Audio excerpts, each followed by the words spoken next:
오늘 새벽 기도회를 주님께 드리겠습니다. 찬송가 540장 찬양 드리겠습니다.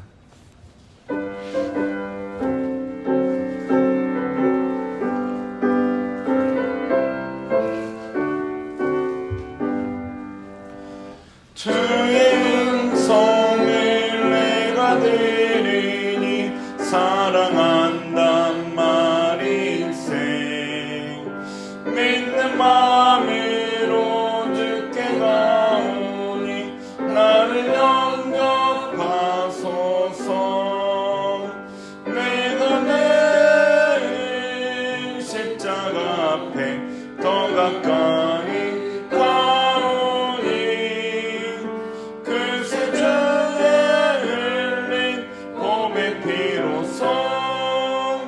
나를 정케 하소서. 주여 넓으신 은혜 베푸사 나를 받아주시고 나의 틈은 뜻 주의 뜻같이 되게 하여 주소서. 내가 십자가 앞에 더 가까이 가오니 그새 주의 흘린 봄의 피로써 나를 정케 하소서.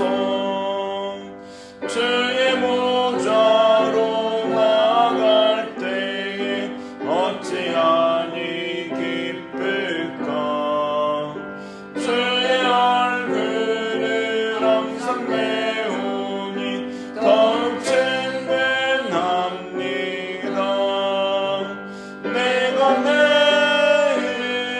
십자가 앞에 더 가까이 가오니 그새 주의 흘린 봄의 피로써 나를 정케 하소서.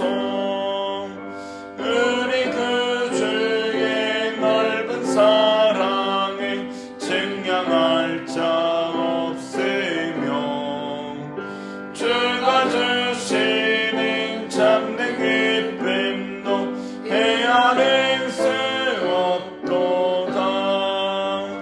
내가 매일 십자가 앞에 더 가까이 가오니 그새 주의 흘린 봄의 피로써 나를 정케 하소서.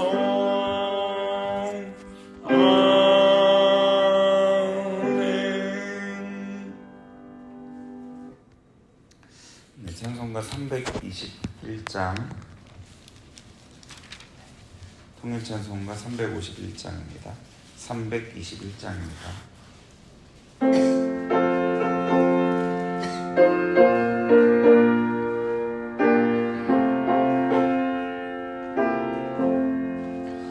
날 대속하신 예수께 내 생명 모두 드리니 늘 진실하게 하소서. 내 구주 예수여 나 그 주 위에 살리라. 내 기쁨 한량없으리. 내 갈 길 인도하소서. 내 구주 예수여 날 구원하신 예수를 일평생 의지하오니 날 영접하여 주소서. 내 구주 예수여 나 그 주 위에 살리라. 내 기쁨 한량없으리. 내 갈 길 인도하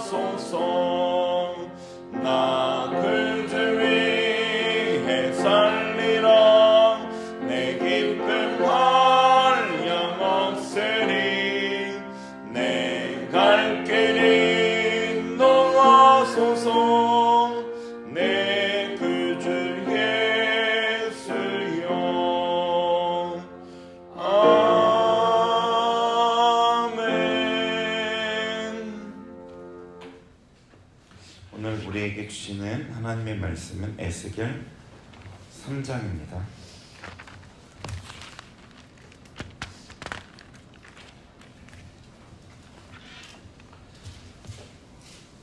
에스겔 3장 말씀을 한 절씩 교독하겠습니다. 또 그가 내게 이르시되 인자야 너는 발견한 것을 먹으라. 너는 이 두루마리를 먹고 가서 이스라엘 족속에게 말하라 하시기로. 내가 입을 벌리니 그가 두루마리에 내게 먹이시며 내게 이르시되 인자야 내가 내게 주는 이 두루마리를 내 배에 넣으며 내 창자에 채우라 하시기에 내가 먹으니 그것이 내 입에서 달기가 꿀 같더라. 그가 또 내게 이르시되 인자야 이스라엘 족속에게 가서 내 말로 그에게 구하라. 너를 언어가 다르거나 말이 어려운 백성에게 보내는 것이 아니오 이스라엘 족속에게 보내는 것이라. 너를 언어가 다르거나 말이 어려운 내가 그들의 말을 알아듣지 못하는 나라들에게 보내는 것이 아니라 내가 너를 그들에게 보냈다면 그들의 정녕 내 말을 들으리라. 그러나 이스라엘 족속은 이마가 굳고 마음이 굳어 내 말을 듣고자 아니하리니 이는 내 말을 듣고자 아니함이니라. 보라 내가 그들의 얼굴을 마주보도록 내 얼굴을 굽게 하였고 그들의 이마를 마주보도록 내 이마를 굽게 하였으되 내 이마를 화석보다 굳은 금강석같이 하였으니 그들이 비록 반역하는 족속이라도 두려워하지 말며 그들의 얼굴을 무서워하지 말라 하시니라. 또 내게 이르시되 인자야 내가 이를 모든 말을 너를 마음으로 받으면 귀를 듣고 사로잡힌 내 민족에게로 가서 그들이 듣든지 아니 듣든지 그들에게 고하여 이르기를 주 여호와의 말씀이 이러하시다 하라. 때에 주의 영이 나를 들어오시는데 내가 내 뒤에서 크게 울리는 소리를 들으니 찬송할지어다 여호와의 영광이 그의 처소로부터 나온도다 하니 이는 생물들의 날개가 서로 부딪히는 소리와 생물 곁에 바퀴 소리라. 크게 울리는 소리더라. 주의 영이 나를 들어올려 때리고 가시는데 내가 근심하고 분한 마음으로 가니 여호와의 권능이 힘있게 나를 감동시키시리더라. 이에 내가 데라빕에 이르러 그 사로잡힌 백성 곧 그발 강가에 거주하는 자들에게 나아가 그들 중에서 두려워 떨며 7일을 지내니라. 7일 후에 여호와의 말씀이 내게 임하여 이르시되 인자야 내가 너를 이스라엘 족속의 파수꾼으로 세웠으니 너는 내 입의 말을 듣고 나를 대신하여 그들을 깨우치라.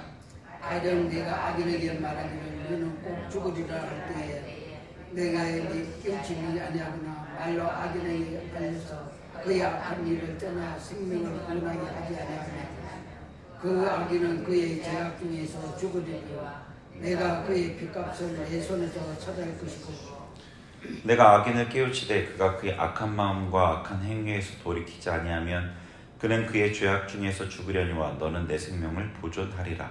또 의인이 그의 공의에서 돌이켜 악을 행할 때에는 이미 행한 그의 공의를 기록한바 아니라 내가 그 앞에 그치는 것을 두며 그가 죽으리니 이는 내가 그를 깨우치지 아니하였으며 그는 그 죄 중에서 죽으리니와 그의 피값을 내 손에서 찾으리라.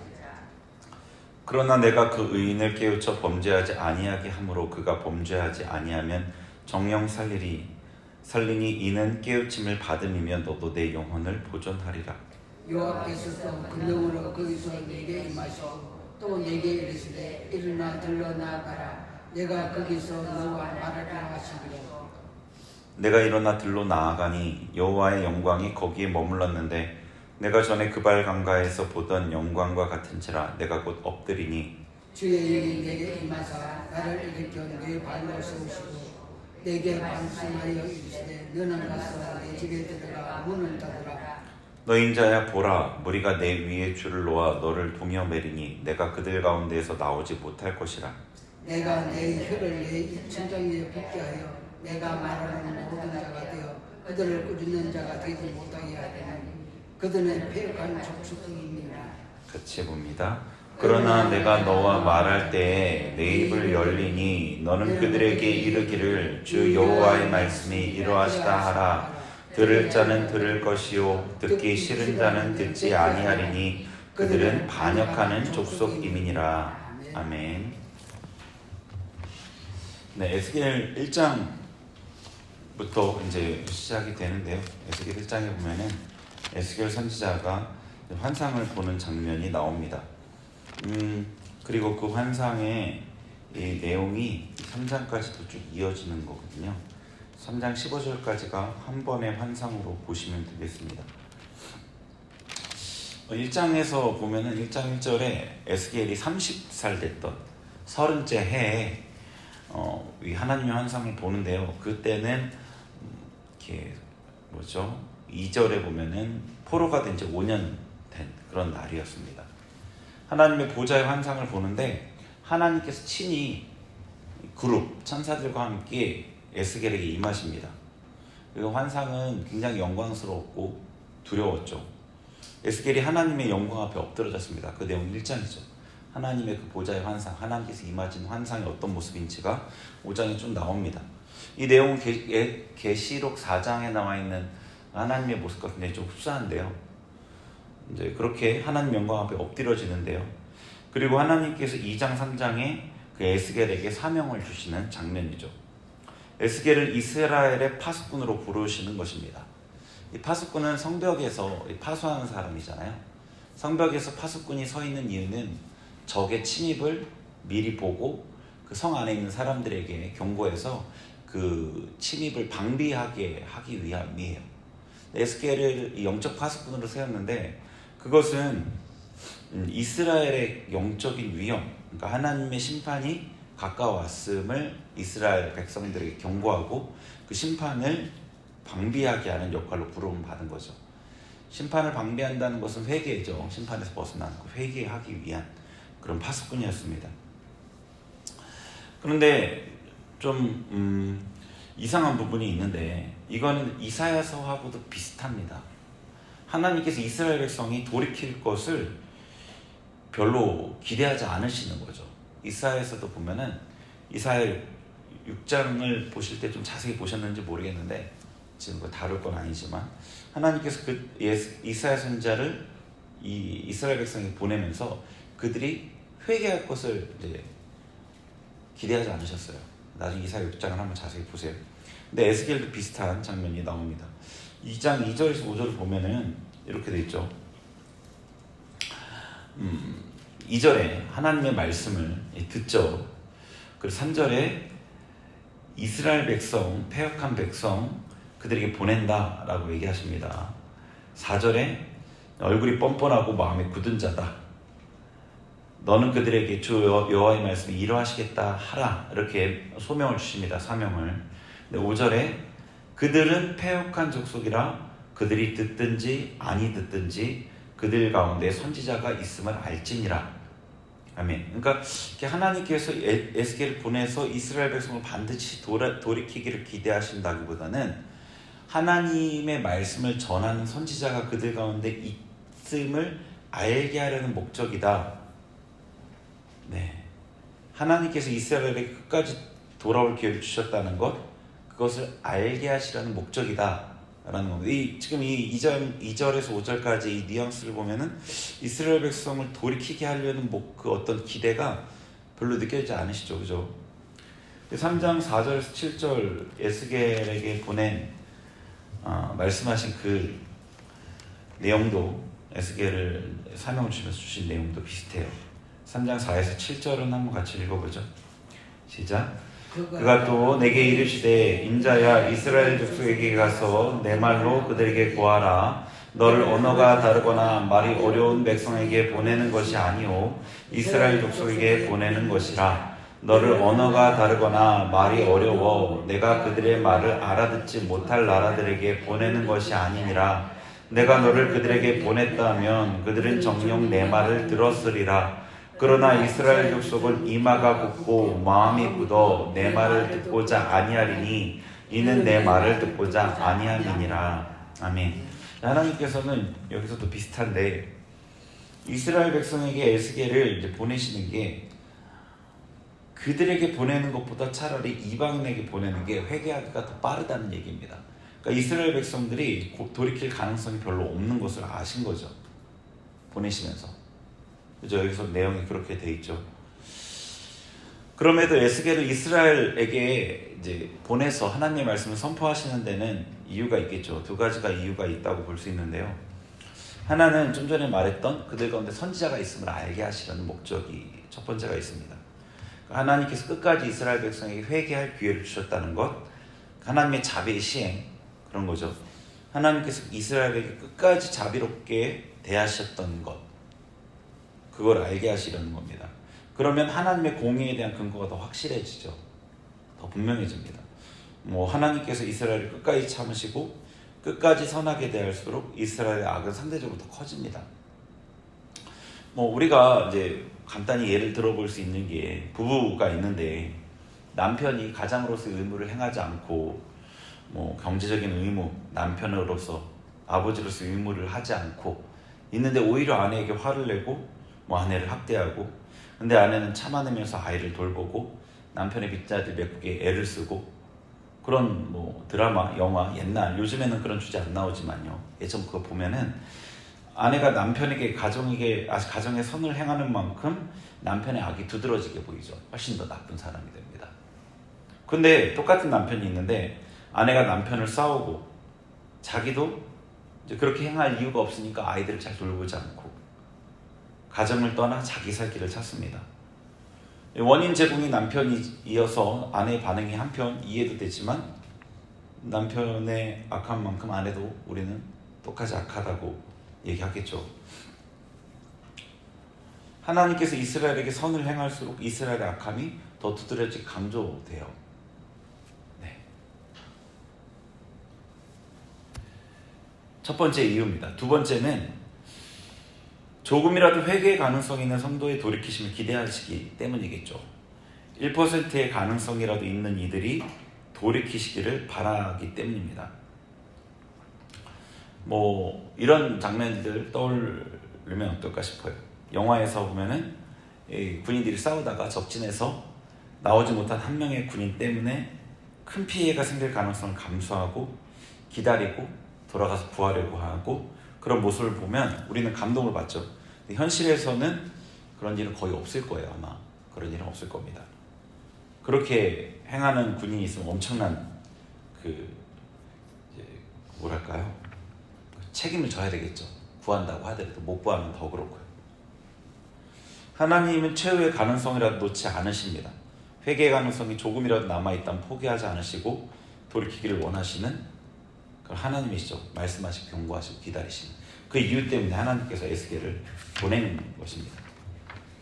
그런데 이 본문에 나타난, 그럼에도 불구하고 하나님의 이런 어떤 자비하심, 그 자비하심의 결과로 하나님의 공의가 더 두드러지는 어떤 이런 목적 때문에 에스겔을 보내긴 했는데, 그럼에도 이스라엘 백성의 회개의 가능성은 굉장히 낮아요. 본문에 가능성이 별로 없죠. 하나님의 성소에서 우상을 섬기고 하나님의 말씀을 전하는 선지자를 비웃고 그의 경고를 받아도 재미롭게 듣고 잊어버립니다. 앞으로 에스겔서를 쭉 읽어가다 보면 하나님 그런 말씀이 자꾸 나와요. 너를 노래하는 자로 여긴다. 너를 노래하는 자로 여긴다. 하나님의 말씀인 것처럼, 하나님의 백성인 것처럼 너 앞에 서 있는 않지만 너의 그 예언을, 너가 전하는 말씀을 노래하는 것처럼 즐겁게 듣지만 그대로 절대 행하지 않는다. 그들이 하나님이 아닌 우상을 어떻게 하나님 성소에 섬기고 어떻게 성전벽에 우상을 새겨놓고 그런 것들을 다 보여주시면서 그들의 중심에 뭐가 있는지, 그들이 하나님을 섬기지 않는 그들의 모습, 그런 것들을 이제 하나님 낱낱이 보여주시잖아요. 회개할 가능성이 별로 거의 없죠. 마음을 굳게 하고 자기 욕심을 쏟습니다. 이 성경의 다른 내용들하고 한번 비교해 보면요, 다 앞에 읽었던 내용이니까 3번이나 읽었으니까요. 더 읽으셨겠죠. 우리가 그렇게 답답하게 여기는 사사기에서 이스라엘 백성이 어땠죠? 사사기에서 하나님을 떠났다가도 이방 나라를 통한 하나님의 징계를 받으면 다시 마음을 돌이키고 하나님을 찾았습니다. 사사기에서는요. 자, 그보다 좀 앞쪽인 출애굽기에서는 어땠죠? 하나님께 불평하고 범죄하다가도 하나님의 징계를 받으면 바로 돌이켰습니다. 출애굽한 이스라엘 백성의 회개는 빨랐어요. 그들 역시 약함이 있었지만 사사기 이스라엘 백성의 회개는 좀 오랜 시간과 큰 공경을 겪어야 했습니다. 근데 에스겔, 예레미야 선지자 시대 이 멸망의 눈앞에 있는 하나님이 이제 심판을 작정한 이 시기에는 회개할 가능성이 거의 없어요. 거의 없습니다. 그러니까 이게요, 이 악함이 이스라엘 백성의 큰 역사를 통해서 우리에게 보여주시는 게 악함이 어느 정도 시점을 지나면 이 회개가 어려워진다는 겁니다. 이 개인을 통해서도 여러분 볼 수 있을 겁니다. 주변에 어떤 사람들을 봐도 볼 수 있을 겁니다. 회개는 아무 때나 내가 원하면 할 수 있는 게 아니에요. 사람이 모두 죄인이지만 사람의 마음 상태는 고정되어 있지 않습니다. 마음이 청결한 사람이 있고 악인의 꾀를 쫓는 사람도 있고 죄인의 길에 선 사람이 있고 오만한 자의 자리에 앉는 사람이 있습니다. 양심에 화인 맞은 사람도 있고요. 청결한 양심을 가진 사람도 있고요. 양심을 버린 사람도 있습니다. 다 정도가 다르죠. 성경에 나타나 있는 겁니다. 다 정도가 다 다릅니다. 그러니까 회개할 수 있는 은혜가 있을 때 회개해야 되는 겁니다. 물론 우리 하나님께서 선하시기에 우리 심령이 변질되어도 회복의 은혜를 주시죠. 수없이 그런 은혜를 받으셨을 겁니다. 내 마음이 정말 하나님 떠나 있었고 미혹되어 있었구나. 내가 이렇게 모르고 있었는데 하나님 어느 순간에 여러 가지 경로로 때로는 정신 차리라고 툭 건드리는 손길로, 어떨 때는 좀 아프게, 어떨 때는 그냥 기도하다가 깨달음으로 돌이키는 은혜를 주시죠. 그런 은혜를 수없이 받았습니다. 그러나 우리가 조심해야 될 부분도 있는 거죠. 심령의 회복이 내가 마음먹는다고 되는 게 아니라는 겁니다. 그래서 이런 말을 하는 분들, 나는 내가 하고 싶은 거 다 하다가 죽기 전에 회개할 거, 이런 말을 하는 사람은 진짜 이 회개가 뭔지 하나님이 뭔지를 모르는 겁니다. 그거 불가능해요. 자기가 회개한다고 마음먹은 시점에 자기가 할 수 있다? 이건 전혀 이 하나님의 은혜, 이 회개 이런 거에 대해 전혀 모르는 사람입니다. 하나님의 은혜를 만홀히 여기는 것은 우리에게 허락된 게 아닙니다. 하나님께 완고하고 완악하게 행하면 그만한 결과가 따르죠. 하나님께서 이 패역한 이스라엘에게 하나님의 말씀을 선포하는 사명을 주어서 에스겔을 보내시죠. 그리고 그에 걸맞는 능력을 함께 부어주십니다. 패역한 이스라엘에 하나님의 말씀을 선포하기 위해서는 그에게 단단한 마음, 강한 인내, 의지, 결단력이 있어야 되는데 그걸 주셨어요. 이스라엘 백성의 완악함에도 불구하고 하나님의 사역을 감당할 수 있도록 에스겔의 마음을 강하게 하셨죠.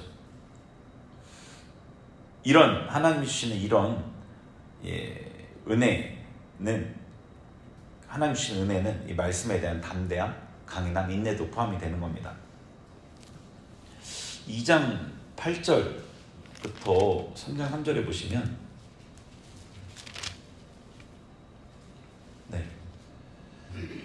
먼저 뒷부분부터 볼게요. 3장 7절, 8절, 9절 여기 보시면요, 7절에 이스라엘 족속이 이마가 굽고 마음이 굳다고 얘기하십니다. 굉장히 완고한 상태를 얘기하죠. 8절에 그러니까 너도 내가 이마를 굳게 했고, 9절에 너 이마는 화석보다 굳은 금강석 같이 하였다. 그렇게 얘기하십니다. 그러니까 이게 뭐냐면 이 금강석 같다, 이거는 그 다이아몬드잖아요. 가장 단단한 광물인데 그의 마음을 강인하게, 담대하게 그렇게 하셨다는 겁니다. 하나님께서 주시는 그 은혜로서 그의 마음이 강인하고 담대하게 하셨다는 거죠. 다른 건 몰라도 말씀을 전할 때는 강인하고 담대할 수 있도록. 이거는 에스겔의 성품과는 그렇게 관련이 있지 않은 겁니다. 하나님 주신 은혜였어요. 그리고 두 번째 하나님 주신 은혜는 2장 8절에 3장 3절인데 2장 8절에 보시면 내 입을 벌리고 내가 내게 주는 것을 먹으라. 9절에 두루마리를 주십니다. 하나님 말씀이죠. 10절에 그 두루마리에는 애가와 애곡과 재앙의 말이 기록되어 있었습니다. 이거는 이제 심판에 대한 말씀이죠. 그리고 3장에 보면은 2절에 두루마리를 먹이셨습니다. 심판에 대한 말씀을 먹이셨어요. 먹으라 하시고 먹이신 거죠. 그 3장 3절에 배에 넣으니까 이제 꿀같이 달다 이렇게 나오죠. 이 요한계시록의 요한이 받는 환상과 굉장히 비슷합니다. 그러니까 하나님의 이 말씀의 사명을 감당하기 위해서 에스겔이 두 번째 받은 은혜는 이 말씀을 먹은 건데, 이 뱃속에 채웠다는 거는요, 이 신체의 가장 중심이잖아요. 가장 깊은 곳이에요. 가장 깊은 곳이에요. 그러니까 말씀을 내면화했다는 겁니다. 심판을 선포하기 위해 먼저 하나님의 심판의 말씀을 먹어야 했고, 그 심판의 말씀에 어떻게 보면 심판을 받지 않을 모습이어야 했죠. 이스라엘의 폐역에서 벗어나야 했습니다. 에스겔이 먼저. 그래서 말씀을 내면화하고, 말씀을 내면화한 게 내면화해서 말씀의 사람이 먼저 되었어야 합니다. 이제 이 부분을 배에 넣으라, 이걸 순종이라고 이제 해석하는 경우들도 있는데요. 뭐 틀린 건 아니라고 보는데, 이 말씀을 내면화하면 순종은 자연히 따라오거든요. 말씀이 우리로 순종하게 하기 때문에. 그래서 하나님의 말씀에 사역을 하기 위해서는 두 가지 은혜가 있어야 되는데, 하나는 이 말씀을 내면화하는 것, 그리고 하나는 말씀에 대한 담대한 은혜를 받는 것, 이 두 가지가 필요합니다. 이제 뭐 성도님들도 모두 기본적으로 말씀의 사역자잖아요. 저처럼 이제 말씀을 전하는 데 집중된 사역을 하는 사역자도 있지만, 성도는 모두 다 세상을 향한 선지자이고 세상을 향한 제사장이기 때문에 세상에 하나님의 말씀을 전하는 그런 직임을 받았어요. 그런 사명을. 그러기 위해서 이 두 가지 은혜를 받아야 되는 거죠. 말씀이 내면 깊은 곳에 채워지는 것과 이 말씀에 대한 담대함의 은혜. 세상에 하나님을 대적하고 또 하나님의 말씀을 대적하는 그들에게 말씀을 전하기 위해서는 이 말씀에 대한 담대한 은혜가 필요한 거죠. 그래서 보면은요, 저도 그런 시기를 보냈는데, 이 하나님의 사역을 평신도뿐 아니라, 그러니까 사역자뿐 아니라 평신도 구분 없이 모든 성도가 하나님의 본격적인 사역을 위해서 준비되는 기간에는 이 말씀을 깊게 읽고 많이 읽는 시간들을 갖게 하시는 것을 알 수 있습니다. 그래서 이 두 가지 은혜를 받아야 하나님의 말씀의 사역자로 이제 쓰여질 수 있다는 것도 볼 수 있습니다. 네. 그래서 오늘 몇 가지 봤는데요. 시간이 다 돼서 이제 정리를 해야 될 것 같은데, 먼저 회개하지 않을 이스라엘에게 하나님의 말씀을 선포하는 두 가지 이유가 있었죠. 하나는 하나님 공의에 따른 행동이었고, 또 마지막까지 자비를 베푸신 하나님의 인자 때문이라는 것을 볼 수 있었습니다. 두 번째는 회개는 내가 하고 싶을 때 언제나 가능한 게 아니라는 겁니다. 죄가 쌓이면 욕심이 잉태해서 죄를 낳고, 죄가 장성하면 사망을 낳는 것처럼 죄가 쌓여서 어느 수준을 넘어서면 회개가 쉽지 않은 것, 하나님의 특별한 은혜가 없으면 이 마음을 자기가 돌이킬 수가 없다는 거죠. 그래서 이제 회개가 언제나 내가 하고 싶을 때 할 수 있는 게 아니라는 것. 그리고 이 세 번째로 말씀을 선포해야 되는 사명을 가진 성도에게는 두 가지 은혜가 필요하다는 겁니다. 하나님의 말씀을 내면화하는 은혜와 하나님의 말씀에 대한 담대한 은혜, 이 두 가지 은혜가 필요하다는 거죠. 우리 같이 나눈 말씀 생각하면서 좀 기도하겠습니다. 우리는요, 쉽게 예수님 오실 날이 가까웠다라는 얘기를 합니다. 그거는 하나님의 심판이 가까웠다는 얘기고요. 그거는 회개의 가능성이 점점 없어진다는 얘기입니다. 네, 우리가 예수님 심판이 가까웠다고 얘기할 때, 예수님 재림이 가까웠다고 얘기할 때, 그만큼 하나님 앞에 이 긴박함을 갖고 회개하기 힘쓰는지, 네, 우리가 돌아봤으면 좋겠고요. 또 하나님의 말씀의 사역자로 부름받은 우리가 준비되어 있는지, 또 준비하고 있는지도 돌아봤으면 좋겠습니다. 우리 같이 말씀을 생각하면서 같이 기도하겠습니다. 하나님 아버지, 주님께서 이스라엘의 심판이 임박하고 심판이 이루어지고 있는 그 시대 가운데 에스겔을 불러 아버지 그를 사용하셨습니다. 하나님, 이때도 우리가 마지막 때 주님의 심판이 가까운 때라고 말합니다. 그 심판은 주님의 교회로부터 시작한다 말씀하셨습니다. 주님, 우리는 하나님 앞에 얼마나 준비되어져 있는지, 주님, 파수꾼의 경고의 소리를 듣고 우리는 얼마나 방비하고 있으며 얼마나 회개하기 힘써 하나님의 심판을 벗어나고 있는지 아버지 돌아보게 하여 주옵소서. 하나님, 언제든지 내가 원하면 회개할 수 있다는 마음, 혹여나 우리에게 있는 것 아닌지 돌아보게 하여 주옵소서. 하나님 앞에 언제나 겸손하게 하여 주옵소서.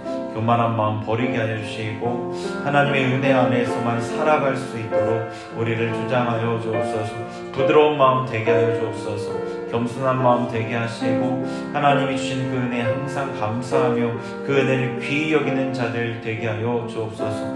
회개할 수 있게 하시고 회개의 은혜를 주실 때 귀히 여기며 반응하며 아버지 앞에 회개하며 거룩한 가운데 나아가는 우리가 되게 하여 주옵소서. 세상을 향한 말씀의 사역자로 세워주셨사온데 우리가 잘 준비되어 있는지, 아버지 우리가 준비를 힘쓰는지 하나님, 주님, 우리를 돌아보게 하여 주옵소서.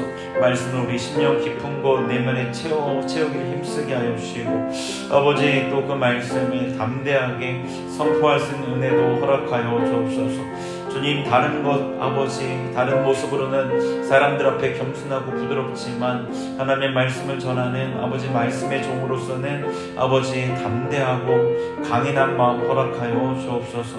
주님, 그리하여서 우리를 주님의 말씀의 종으로서 사용하기에 부족함 없도록 우리를 붙잡아 주시고 사용하여 주옵소서. 주님의 은혜를 구합니다. 오늘은 개인과 가정과 자녀를 위해 같이 기도하겠습니다. 하나님, 우리가 하나님의 사람으로서 하나님의 예수님의 다시 오심을 준비하는 자들, 우리 그런 가정, 그런 자녀들 되게 해주세요. 마라나타 주님 어서 오세요라며 두 손 들고 주님 오실 때 환영할 수 있는 그런 믿음이 준비된 자들 되게 해주세요. 우리 같이 우리 개인과 가정과 자녀를 위해서 기도하겠습니다. 하나님 아버지, 나를 위해 기도합니다. 우리 가정을 위해 기도합니다. 우리 자녀들을 위해 기도합니다. 주님, 패역한 세대를 살아가지만 아버지 세상 가운데 우리가 살아가지만 구별된 자로서 하나님께 속한 거룩한 무리로 살아가게 하여 주옵소서. 이름만 거룩한 무리가 아니라 진정 실제 삶이 거룩한 자들 되게 하여 주옵소서. 생각이 구별되고 마음이 구별되고 아버지 우리의 행동이 구별되고 진정 거룩한 무리가 되게 하여 주옵소서. 그래서 거룩한 우리 주님께서 임하실 때 주님 환영합니다. 어서 옵소서. 우리가 두 손 들고 환영할 수 있도록 그렇게 준비된 자들 내가 되게 하시고 우리 가정 되게 하시고 우리 자녀들이 그렇게 준비되게 하여 주옵소서. 아버지 세상에 익숙해 세상껏 즐기다가 아버지 그 가운데에서 거룩함을 잃어버리고 하나님을 잃어버린 자들 되지 않게 하여 주옵소서. 주님 붙들어 주시고 우리에게 그런 은혜 허락하여 주옵소서. 주님의 때를 기다리며 지금 나아가는 우리들 되게 하여 주옵소서. 하나님 아버지, 에스겔서를 통해 우리의 모습을 돌아보며 우리 공동체를 돌아볼 때 하나님께서 깨닫는 은혜 허락하여 주시고 깨닫는 그 시점부터 하나님의 은혜를 간절히 구하여서 심령의 회복, 부흥이 우리 교회의 회복과 부흥이 온전히 일어날 수 있도록 이 시간을 사용하여 주옵소서. 감사드리며 예수님의 이름으로 기도합니다. 아멘.